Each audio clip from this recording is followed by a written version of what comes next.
আসসালামু আলাইকুম everyone, welcome back to my channel.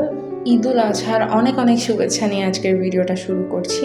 আজকে আপনাদের সাথে শেয়ার করব শাহি বিফ কোরমার রেসিপি।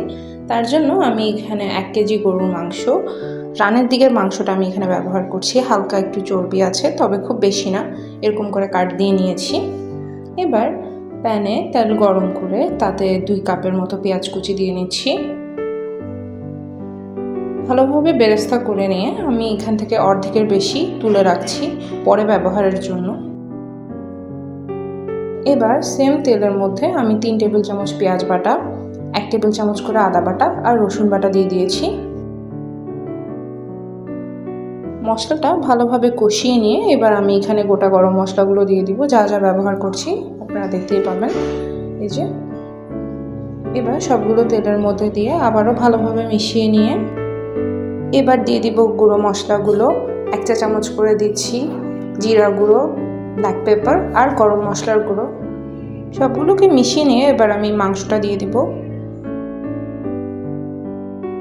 মাংসটা ভালোভাবে মশলার সাথে মিশিয়ে নিয়ে এবার আমি এটাকে ভালো করে কষিয়ে নেব। কিছুটা কষানোর পর আমি এবার দিয়ে দিচ্ছি স্বাদ মতো লবণ। এরপর উপর থেকে দিয়ে দিচ্ছি কিছুটা কাঁচামরিচ, ঝালটা আপনারা বুঝে দিবেন। এরপর দিয়ে দিচ্ছি কাজু কিশমিশ বাটা 2 টেবিল চামচের চেয়েও একটু বেশি, 2.5 টেবিল চামচের মতো, আর দিচ্ছি হাফ কাপ ফেটানো টক দই। সবগুলোকে ভালোভাবে মিশিয়ে নিয়ে এবার আমি এটাকে ঢাকনা দিয়ে সিদ্ধ হওয়া পর্যন্ত ঢেকে রাখবো।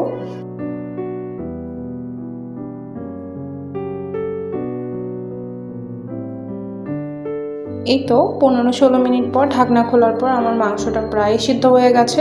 এবার উপর থেকে দিয়ে দিচ্ছি 1 টেবিল চামচ গুঁড়া দুধ।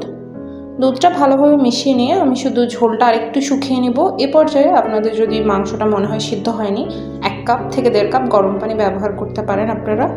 আমার মাংসটা প্রায় হয়েই গেছে। ঝোলটা ফুটে গিয়ে আর একটু শুকিয়ে আসলে আমি উপর থেকে এবার দিয়ে দিচ্ছি আরও কিছুটা কাঁচামরিচ আর প্রয়োজন মতো বেরেস্তা। এই তো হয়ে গেল শাহি বিফ কোরমা। বাসায় এই কোরবানিতে একবার অবশ্যই ট্রাই করবেন। রেসিপিটা কেমন লাগলো অবশ্যই জানাবেন। I will be back with a new recipe. Till then, খুদা হাফেজ।